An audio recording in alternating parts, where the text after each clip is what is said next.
okuwangala kuno olaba bingi. Omuntu bw'akunyumiza obulamu bwe okuva mu biseera eby'emabega, mwana wattu onyenya n'omutwe era n'olowooza nti byakugamba byandibanga si bituufu. Olwayo tukuleetedde mwana mulenzi Joshua ng'ono nno atunyumiriza obulamu bwe okuva mu biseera eby'emabega, wabula ng'agamba nti bwe yeekuba mu ttooki alaba ng'obulamu bwe bwakyuka.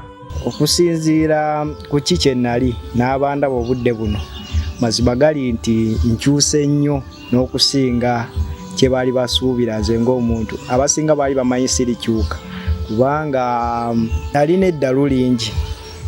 Wano mwana mulenzi Joshua atubulidde ku emu ku ebyo by'ajjukira bye yakola mu biseera bye eby'emabega naddala mu myaka gye egy'obuto, era ng'agamba nti bino byamuviirako akabasa n'atuuka n'okusimbibwa mu maaso g'omulamuzi. Nali muntu ayagala nnyo sayansi, kati neetuuka akaseera nga njagala kugezaako okukola ebyo bye mbeera ndabye mu firimu. Ne kakati nga neetaaga waliwo ebintu bye nali neetaaga okukozesa like nga waya, amataala, ebintu bwebityo, solar panel, batule, naye ng'omuntu nali sobola byetuusaako. Ekyo kyankaka. Waliwo radio gye nawanula ku baati. Radio eyo nali njagalamu just solar, kubanga solar waliwo kye nali njagala okukola ku bino ebya projects zange za science. Kati olwatwala eyo radio nenjitwala nengisumulula.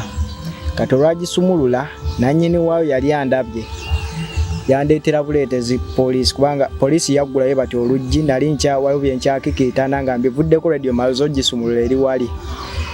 Kati awo omusajja yaleeta poliisi ne banteekako empingo. Lwe lunaku lwange olwasooka okunteekako empingo, muba bwe bayita obunyuguga, bazinteekako amazima gali nti nali mu kutya, kubanga gwe gwali omulundi gwange ogusooka okuyitamu eyo embeera. Ne bantwala ku poliisi, ne bantuusa ku poliisi ne mmalayo I think bansiba weeks ndowooza 3 nga ndi eyo, nga omusajja agamba simala radio, kuba yagamba radio ye simanga yagigula obukadde 3 radio ng'ayagala bamuwe ezo ssente, ate bakadde bange ezo ssente baali tebaziina. Kati by that time nga tewali kyakukolebwa, ne mmalayo weeks 3 ku poliisi, naye nga neera kye balina okukola kwe kuntwala mu kooti. Naye ne bantwala ne ntuuka mu kooti. Mazima gali nti natuuka mu kooti nga already nabadde nawanise eddanga, kubanga afande yali aŋŋambye gwe tukutwala kampiringisa. Kale ne ntuuka mu kooti, ne batuuka akaseera, kubanga by that time nali juvenile. Kale ba juvenile bana natuuka mu kooti ne basoma twikirize Joshua oliwa. Ne ntuuka ne mpanika ye bati omukono, kubanga nali enzize ng'omusibe ava ku poliisi agenda mu kooti then ngende mu prison. Ne mpanika omukono. Kati olwawanika omukono ne bagamba oyo juvenile awezebwa mu chambers z'omulamuzi. Naye ne bantwala mu chambers z'omulamuzi. Kati ne bambuuza bino ebintu bye wakola byonna bye wakola wabikola oba tewabikola. Amazima gali nti nali mu buto, nga ate amazima gali nti nali ntidde, nga newaddeyo ekijja kijje oba ngenda kampiringisa sifuddeeyo. Naye anakkiriza bukkiriza ne ŋŋamba kituufu kalediyo k'omusajja nakajjayo. Bazadde ba Joshua bali baweddemu essuubi olw'effujjo n'ebikolwa eby'enjawulo ebimenya amateeka bye yali yenyigiddemu, era wano baali bamuwaddeyo nga baagala awonerezebwe. Kyokka omulamuzi yabaako byamubuuza eby'enjawulo n'abako n'obukwakulizo bwamuterawo. Nalina eddalu lingi by that time, kubanga ng'ekyalo kyonna kinkaaba. Tosobola teekaawo kasolako n'okasangawo, tosobola teekaawo ka radio ko n'okasangawo. Obuntu obwo bu gadgets oba electric gadgets nga bunkolera nnyo, nga wenkasanga okaanikira tokasangawo. Kati owulira otya? Muzeeyi we yanvaamu, amazima gali nti nawulira nga kubanga waliwo akaseera omutima ne gutuuka nga gukubira kumukumu, nga ndaba siina ssuubi lyonna lisigaddewo, nga nensalawo nti ekijja kijje. Olaba omuntu ambadde ku lusegera agambye bamutwale, kitegeeza tewali agenda kunnyambamu ako akaseera.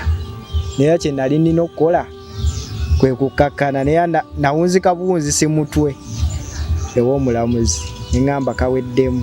Omulamuzi olwaŋŋambamu nno tokiddamu, nampa ne weeks 2 buli nnaku 2 mu wiiki mbeere nga ndipootinga ew'omulamuzi nga ŋŋendayo ewuwe okulaba change nga abaako ebibuzo byambuuza ebiri awo just nga muyambako ne ku mirimu okuntereereza ddala.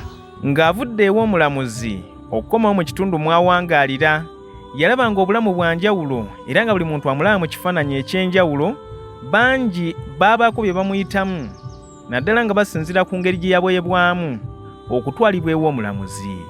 Wabula wano yayiyawo engeri endala ng'emu ku y'okusalamu amagezi alabe nga yeddaabulula n'okuweesa abazadde ekitiibwa. Kalwadda mu kitundu amazima gali nti nawulira nga sifitinga mu kitundu kubanga engeri gye banjijjamu nga bantwala ku poliisi, bantwala nga bantaddeko empingo, buli muntu n'alaba. Kati buli muntu yagambirawo nti omwana oyo ava kukola mivuyo like bakitwala like bubbi. Kakati olwagenda ku poliisi nakomawo mu kitundu nga mpulira ddala siwera nze ng'omuntu wadde nali nkyuse mu mutima kubanga okuntwala ku poliisi ezo weeks ebbiri ze namalayo balyoke bantwala ew'omulamuzi. Natuukanga nejjusa obeerako omuntu w'otuuka n'okyusa bana nali by that time muto, naye ekyo kyammala okwennyulula mutima.